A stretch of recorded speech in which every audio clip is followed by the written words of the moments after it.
Uh, Good morning, students. As we discussed yesterday about the struggle and the captivity of a caged bird versus the freedom of a free bird,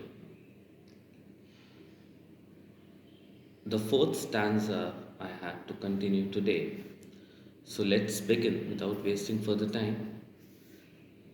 The opening lines of the fourth stanza says, "The free bird thinks of another breeze."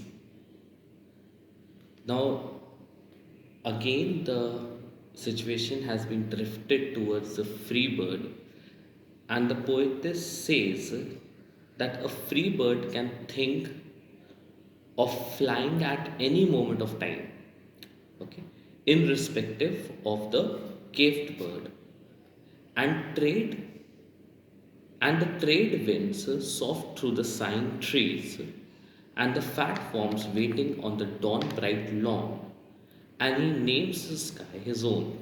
Now, over here, the poetess says that a free bird, it can take another flight on its own will, whereas a caged bird cannot do the same thing. The free bird can feed on its own or can find the method of finding its food by its own, okay, rather than a caved bird which is wholly and solely dependent upon the owner. That means when the owner is going to give the food, then only the bird can have the food when it's caged.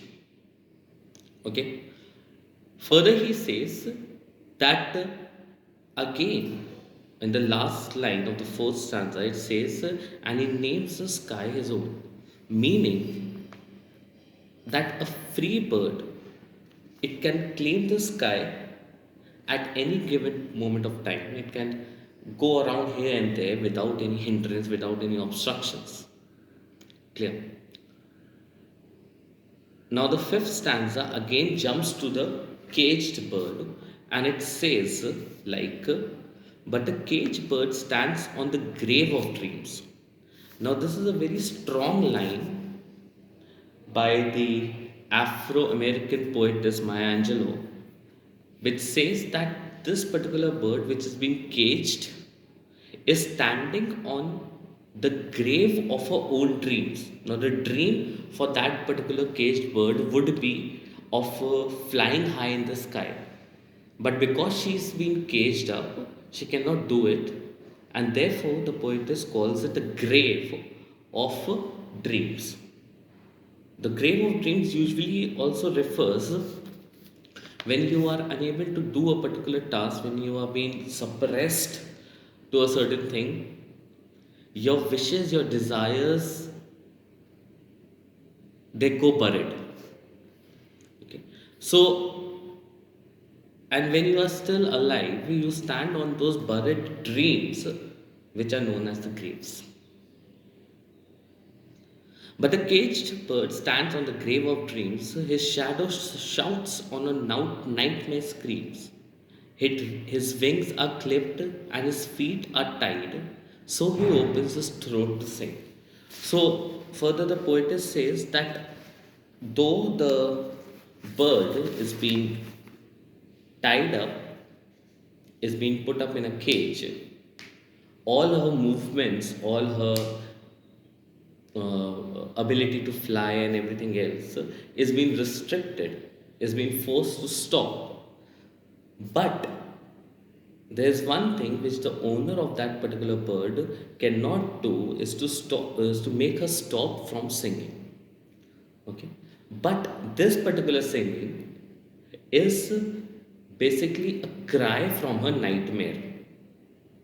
Okay, like she might be she's dreaming of something, and she cannot do that particular thing, so it is a nightmare for that bird.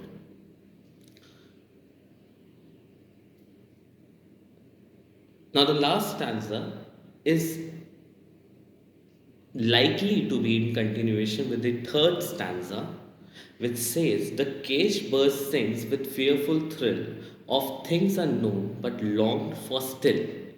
Now, as the third stanza said earlier, that the caged bird, when the bird is singing, it is singing with full of its capacity, with full of its thrillness, with full of its pain, so that the voice of the bird could be heard at long distances. On Distance Hill, for the caged bird sings for freedom because of the fact that the caged bird, okay, she can do nothing else but to sing. So she's singing for her freedom. If we talk about the similarity between the uh, caged bird and the black people who have been oppressed by the white ones, it would be like the black people, they are standing on the grave of their own dreams. Okay, the white people used to suppress them to the limit where they could barely live. Now, since Maya Angelou was herself a black poet, it was very difficult in her writing times to publish her own work because she was believed to be a servant, to be a slave.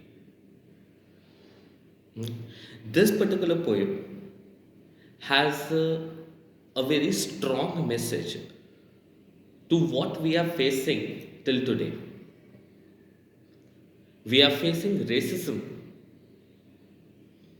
which is a discrimination of color till this particular date as well. And according to the poet, there is the right of freedom and equality for all who are breathing. Through this poem, she gives a very powerful message, and all those things which are in this poem reflects the real life, reflects what is happening in the society, reflects what is going to happen in the society. A free man is able to go wherever he wants, while as a slave, while as a black man, a captivative man is only allowed to do certain restricted things. The caged bird is allowed to do only certain restricted things, that is to move around in a cage and just to see the sky, not to fly in the sky. Okay, so I hope that this particular poem is beneficial for you, and you will learn from this being at your own place. All the best for your studies and be safe. Thank you.